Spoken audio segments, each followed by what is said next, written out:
Hey everyone, this is Sean Riley with Riley Real Estate and MassHomesale.com, back for this week's Q&A Saturday video. So this week we're going to be answering the question of what is real estate wholesaling.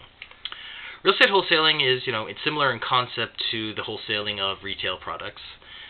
Your corner convenience store doesn't go directly to Procter & Gamble to buy their toilet paper. They buy from a wholesale distributor that buys a lot of that stuff from the big companies, then sells it for a marked up price to the stores before they mark it up again before they sell it to you. Real estate wholesaler approaches many sellers and negotiates a contract for terms that both sides agree upon. But instead of purchasing the property themselves, they sell the rights to the property to another investor by assigning, it's called assigning, the contract to them for some sort of fee. So, why would somebody want to sell to a wholesaler when they know they're basically just going to mark up the price of their house, past what they agreed to pay for it? Well, one reason is that markup can be anything and can easily be less than what you would pay in commission to a realtor to sell it. So, even if you're getting a lower price, you might still actually net more money. There's no guarantee of that, but it is a possibility. Even if that's not does not turn out to be the case, you still typically will have many of the other advantages of selling to an investor with, faster closings, less contingencies, and especially no hassles of, a buyer needing to get financing from a bank for the place. It's also important to understand that this markup in price is what that person is getting paid for their work. Nobody wants to work for free. Most people go to a job 9 to 5 and get a paycheck for some sort of hourly wage or a set salary for generally for an agreed upon amount of hours. But the main thing is people get paid for their time. So anyway, usually a wholesaler would be in touch with many sellers, through several kinds of advertising, all of which do cost time and money. For example, if they found you by sending you a letter, those cost, about $1 a piece, give or take. They might have to send out 1,000 of them to, 1,000 different people. And, if you got 4 letters before they got in touch with you, right there, they're $4,000 in the hole before they even talk to you. So, there are some definitely real costs that they incur too. So, it is important to understand that, these people aren't just like swooping in and making a bunch of money with, no time, effort, or expense going into it. So, everybody needs to be compensated for their work. Now why would an investor want to buy from a wholesaler? I like to think of it as like going out to dinner. Could you stay home and make dinner for a lot less? Of course you can. But it is nice for someone to bring you a nice plate of delicious food that you didn't have to, think about making, getting all the ingredients, cooking it, and then serving it. You pay a little bit more for that service. Same thing here. Someone can pay less by, doing it themselves. But, it's worth paying a little bit more to save all that time and those costs that I just mentioned for the marketing, to have someone bring them a property, that works for them on a silver platter. What are the downsides of working with a wholesaler? One of them obviously mentioned is, often will get a little bit lower selling price, not necessarily a net price, but definitely, typically you're going to get a lower selling price than you would if you, sold it with a real estate agent. Another one, really this is the big one, is that a lot of people try to get started working in real estate by getting into this field because it's a pretty simple concept, and there's a lot less to do than if you're going to purchase properties and manage projects. Since that's the case, many are inexperienced and makes mistakes that can be bad for everyone. Really, the biggest mistake they make is not knowing the right numbers to make something a good deal for an investor.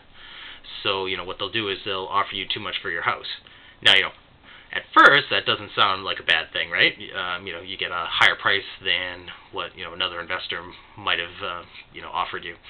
But unfortunately, because they're not planning on buying the property, they can't find someone to agree to pay them for the assignment. So, they're going to work to get out of the contract, and then that just will leave the seller back at square one with, property that they're looking to sell and, no contract on it, which is kind of the opposite of what you want with an investor. One of the reasons you want to sell to an investor is to avoid those kind of hassles and having deals fall through.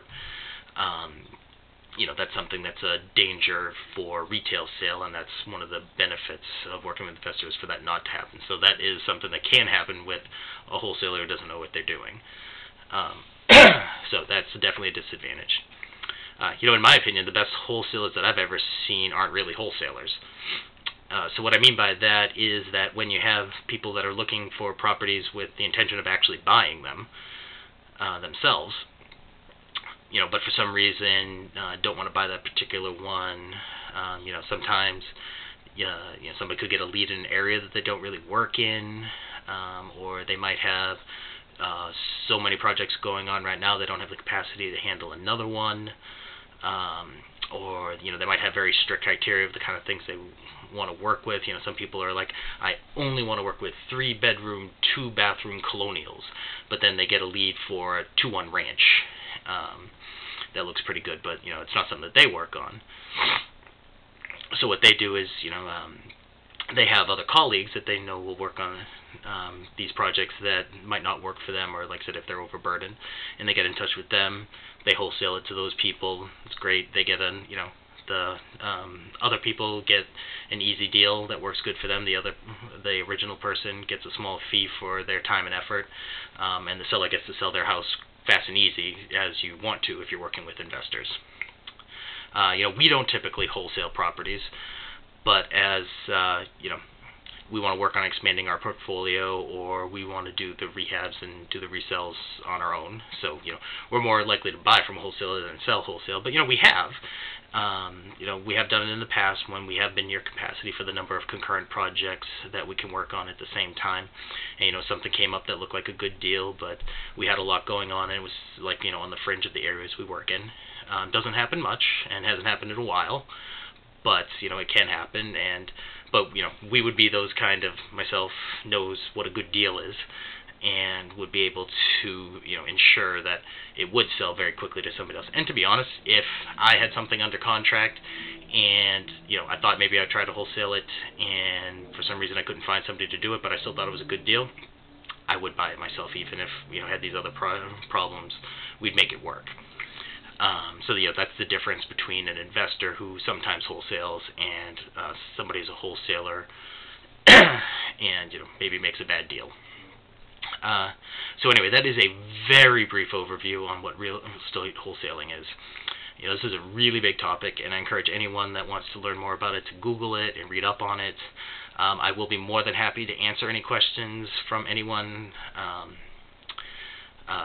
About what it is, if you want to know more about what it's involved with selling to a wholesaler, or, if you want to know what it's like to buy from them, or, if you're thinking about possibly getting involved and becoming one yourself, feel free to ask questions below, and I will do whatever I can to help answer them. So thanks for tuning in. Again, if you have a other question that you want to have answered, you can also leave a comment below. You can post it on our Facebook page, our Twitter account, or send an email to info@masshomesale.com. So thanks again, and we'll see you guys at next week's video. Bye-bye.